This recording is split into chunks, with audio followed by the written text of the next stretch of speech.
Determinants Part 2, Few and Little, Rules and Exercises. Few number के लिए use होता है और लिटिल क्वांटिटी के लिए। तो फर्स्ट ऑफ ऑल फ्यू की साइड देखते हैं। फ्यू जब सिंगल वर्ड यूज़ होता है तब ये नेगेटिव सेंस में यूज़ होगा, जिसका मतलब है नॉट मैनी। हमारे पास बहुत ज़्यादा बड़ा नंबर नहीं है।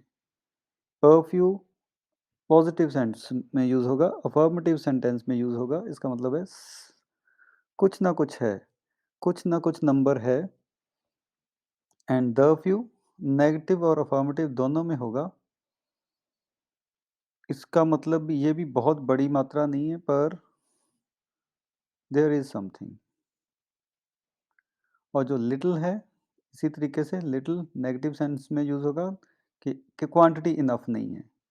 अ लिटिल पॉजिटिव सेंस में यूज़ होगा, बहुत कम क्वांटिटी है। द लिटिल नेगेटिव और अफर्मेटिव में दोनों में यूज़ हो सकता है कि हमारे पास कुछ क्वांटिटी है, पर उस सारी क्वांटिटी को एक साथ कंसीडर करते हैं, ऐसे सेंटेंसेस में ये यूज़ होगा।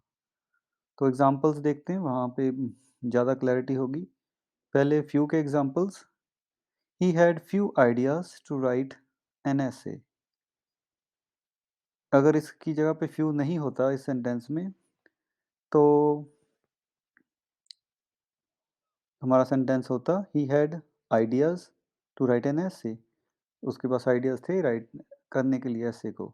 बट जब फ्यू यूज़ हुआ, फ्यू होगा नेगेटिव सेंस में, तो उसके पास बहुत कम आइडियाज़ थे टू राइट एन एसे।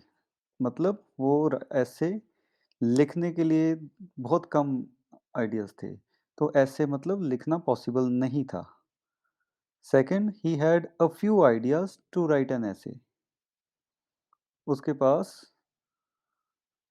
कुछ आइडियाज़ थे। अ फ्यू कुछ पॉजिटिव सेंस में यूज़ होगा, बहुत ज़्यादा नहीं है, पर उसके पास कुछ आइडियाज़ थे जिससे वो ऐसे लिख सकता था। And last, he used the few ideas he had to write a good essay.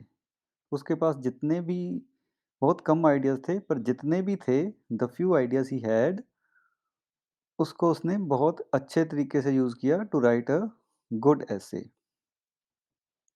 Now little, he had little money to go to Goa.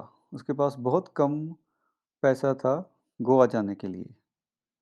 Little negative sense में यूज़ होगा। Then a little. Second sentence. He had a little money to spend on his clothes. उसके पास कपड़ों के ऊपर खर्चने के लिए बहुत कम पैसे थे। And third, he is worried after spending the little money he had. उसके पास बहुत कम पैसे थे और उसने सारे खर्च कर लिए थे, इसलिए वो worried था, चिंता में था। Now we have examples for your exercise. First sentence, I need dash days rest. Second, his condition is so serious that there is dash hope of his recovery. Third, I want sugar for tea. Fourth, he had dash books he had. Fifth, he spent dash money he had.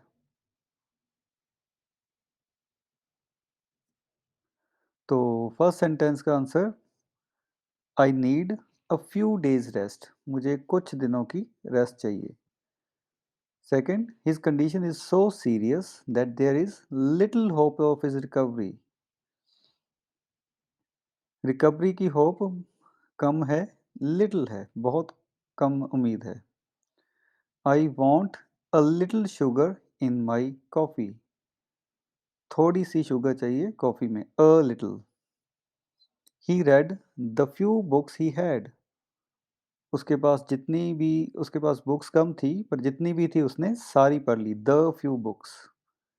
And last, he spent the little money he had. उसके पास जितनी भी थोड़ा-सा जितना भी पैसा था उसने सारा खर्च कर लिया। And some more examples, only a few students were present in the class.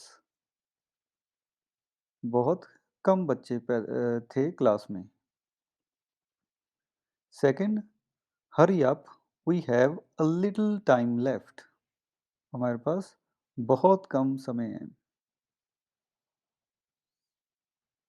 अगर होता, हमने ये कहना होता कि समय है ही नहीं, तो लिटिल होता, पर यहाँ पे अ लिटिल है, पॉजिटिव सेंस है, हमारे पास समय है, पर बहुत कम है, इसलिए हमें हरी करना होगा, जल्दी करना होगा। Third, you should stay here a few days longer.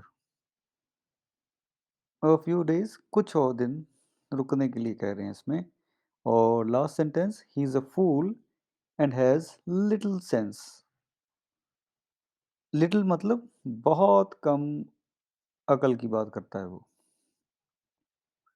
और इसके साथ ही ये एक्सरसाइज खत्म हो रही है। Thank you, will meet in the next exercise. See you, bye bye.